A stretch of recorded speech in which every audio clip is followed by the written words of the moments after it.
بسم اللہ الرحمن الرحیم۔ اللہ آپ سب کو اپنے امان میں رکھے۔ محبت مولانا دو طرفہ ہوتی ہے۔ ہم اللہ سے محبت کرتے ہیں، یہ ایک کمال ضرور ہے، مگر کمال یہ ہے کہ اللہ بھی ہم سے محبت کرے۔ یہ دو طرفہ محبت کا جو پیمانہ ہے نا، اس پر کوئی پورا نہیں اترا، اور اگر اترا تو اسے علی کہتے ہیں۔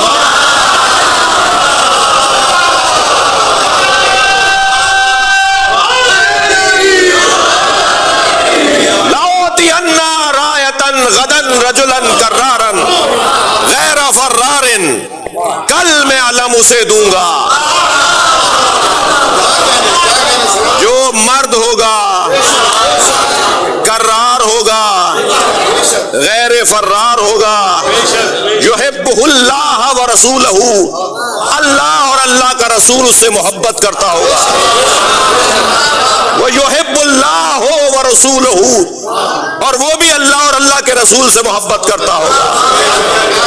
یہ سند دی ہے نبی نے، اللہ اور اللہ کا رسول اس سے محبت کرتا ہوگا، اور وہ بھی اللہ اور اللہ کے رسول سے محبت کرتا ہوگا۔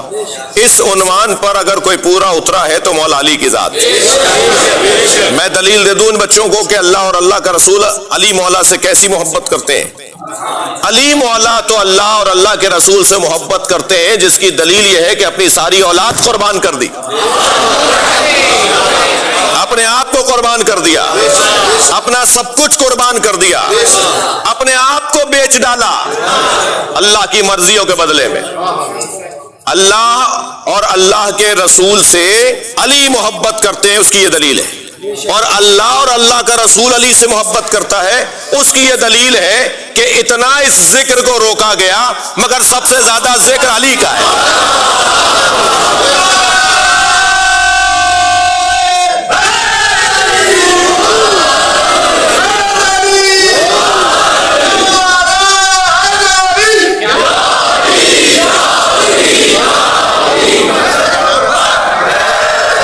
سب سے زیادہ ذکر جو ہے وہ مولا علی کا ہے۔ کون ہے جو علی مولا کا ذکر کر کے خود کو علی نہیں کرنا چاہتا؟ وہ اپنی اپنی دنیا میں علی ہونا چاہتا ہے، اور یہ میری اور آپ کی عزت ہے کہ ہم مولا علی کا ذکر اپنی زبان پہ جاری کر رہے ہیں، ورنہ ان کا ذکر کرنے کے لیے فرشتے کم نہیں ہیں،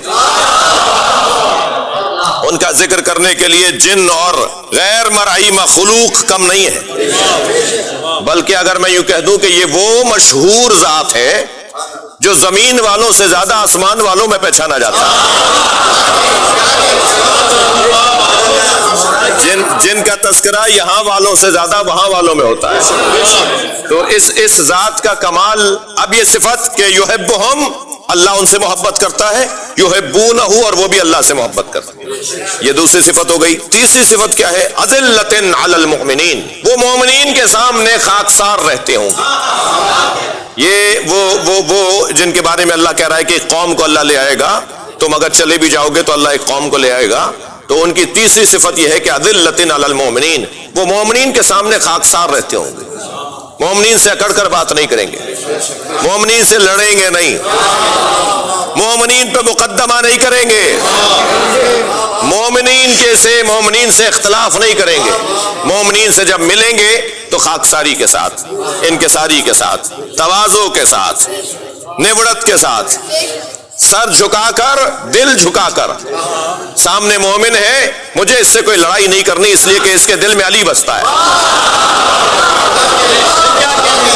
سامنے مومن ہے، مجھے اس سے لڑنا نہیں ہے، اس کے دل و دماغ کا حاکم جناب زہرا ہے۔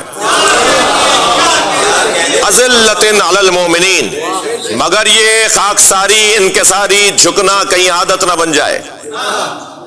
ہمیں تو نماز بھی عادتاً نہیں پڑھنی چاہیے۔ جو نماز اور روزہ بھی عادتاً پڑھتے ہیں اور رکھتے ہیں، وہ عادت ان کا نشہ ہو جاتی ہے. اللہ عبادت کو عادت نہیں بنانا چاہتا. ہاں کچھ لوگ اس کو ذرا دیر سے لیں گے کہ مولانا ہم تو کوشش کر رہے ہیں کہ عبادت ہماری عادت ہو جائے. عبادت اگر عادت ہو جائے گی تو پھر عبادت کا مطلب سمجھ میں نہیں آئے گا. عربی زبان میں عادت کہتے ہیں نشے کو. نشہ تو سلاتا ہے، عبادت جگاتی ہے. صلوات پڑھ لیں محمد و آل محمد.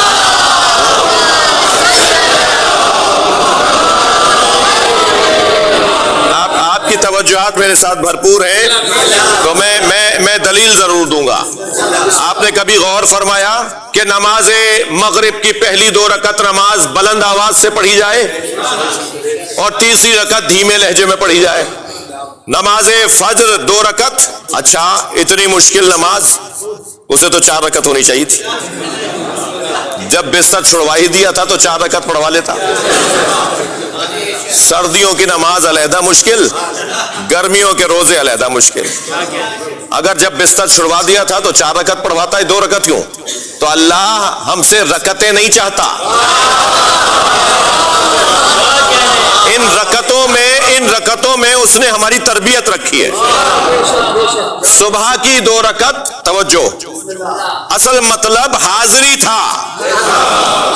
ہاں کیونکہ شریعت کا حکم ہے کہ 2 رکعت پڑھنی ہے. اب اس کا یہ بھی مطلب کوئی بچہ نہ نکال لے کہ مولانا نے کہا ہے کہ اصلی مطلب حاضری ہے تو بس مسجد کا دروازہ چھو کے چلے جاؤ، حاضری ہو گئی.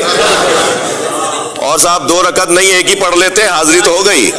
نہیں، شریعت کا خیال رہے. فلسفہ جس کو کہہ لیجئے کہ علل الشرائع کیا ہے، ان شریعت کے احکامات کی علتیں کیا ہیں، ان میں سے ایک یہ کہ کبھی نماز اونچی آواز میں، کبھی دھیمے لہجے میں، کبھی 2 رکعت تو کبھی 4 رکعت تو کبھی 3 رکعت. جی پروردگار عالم نے جو رکعتیں مختلف رکھی تاکہ ہماری عادت نہ ہونے پائے. 2 سگے بھائی، ایک لاہور سے آیا ہے، ایک کراچی میں رہتا ہے. لاہور والا اور کراچی والا دونوں برابر کھڑے ہو کے نماز پڑھ رہے ہیں. ایک 4 رکعت پڑھے گا، ایک 2 رکعت پڑھے گا.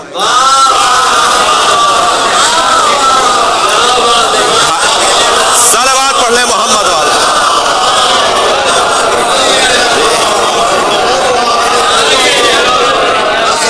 یہ دونوں سگے بھائی، ماں باپ ایک گھر خاندان کے ماں باپ ایک، یہ دونوں 4 رکعت کیوں نہیں پڑھ رہے؟ اللہ بتانا چاہتا ہے کہ اس کی یہ ذمہ داری ہے اور اس کی یہ ذمہ داری ہے. تو عبادت کو عادت نہیں بنانا، عبادت کا مطلب انسان کو بیدار کرنا ہے. تو اب یہاں عادت نہ ہو جائے جھکنا، خاکساری، انکساری، تواضع، پھر ہر جگہ ہی جھکے چلے جا رہے ہیں، پھر ہر ایک کے آگے ہی جھک رہے ہیں، پھر ہر ایک کے آگے ہی ایک مرتبہ اپنے آپ کو بچھائے چلے جا رہے ہیں. اذلۃ علی المؤمنین، مومنین کے سامنے خاکسار رہتے ہیں، مگر یہ خاکساری عادت نہیں ہے. اعزۃ علی الکافرین، مگر کافروں سے اکڑ کر بات کرتے ہیں.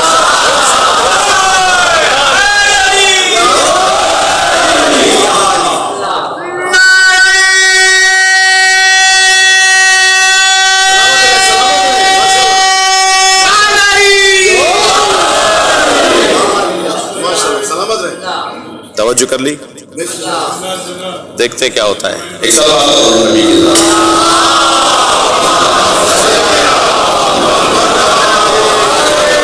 ایک اور سوال.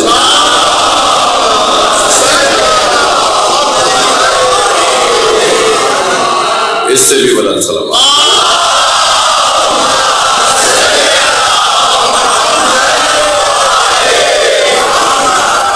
نورانی نورانی چہروں والے شہیدوں کے درجات کی بلندی کے لیے کر سلوات.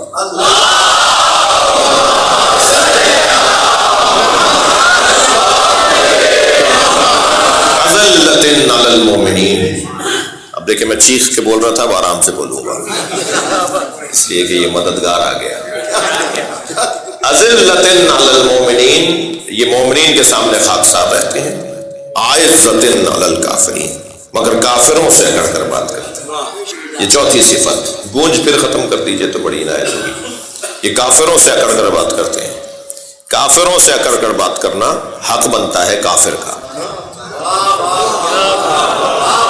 کافر کا حق بنتا ہے کہ اس سے اکڑ کر بات کی جائے جو اللہ اور رسول اور علی کی ولایت لینے کو تیار ہے. تو پھر اللہ رسول اور علی والوں کا حق ہے کہ وہ اس سے اکڑ کروا عزت علی الکافرین. یہ ہے چوتھی صفت. پانچویں صفت سنیں گے. یجاہدون فی سبیل اللہ. وہ ہمیشہ جد و جہد. میں اب یہاں یجاہدون کا ترجمہ نہیں کروں گا کہ وہ ہمیشہ اللہ کی راہ میں جہاد کرتے ہیں، کیونکہ جب بر صغیر میں خاص طور پہ پاکستان میں لفظ جہاد آتا ہے تو افغانستان یاد آتا ہے. ہمارے یہاں کے ملاؤں نے، ناراض تو نہیں آؤ، ہمارے یہاں کے ملاؤں نے جہاد کا مطلب یہ بتایا کہ افغانستان جاؤ، وہاں جہاد ہو رہا ہے. یہ سارے ملا فلسطین کیوں نہیں لے کے گئے؟ یہ اسرائیل کے خلاف کیوں نہیں لڑے؟ تو ہمارے یہاں کیونکہ جہاد کو ایک مرتبہ جہاد بول بول کے ایسے کر دیا کہ جنہوں نے وہ ایک سلوات پڑھ لیں.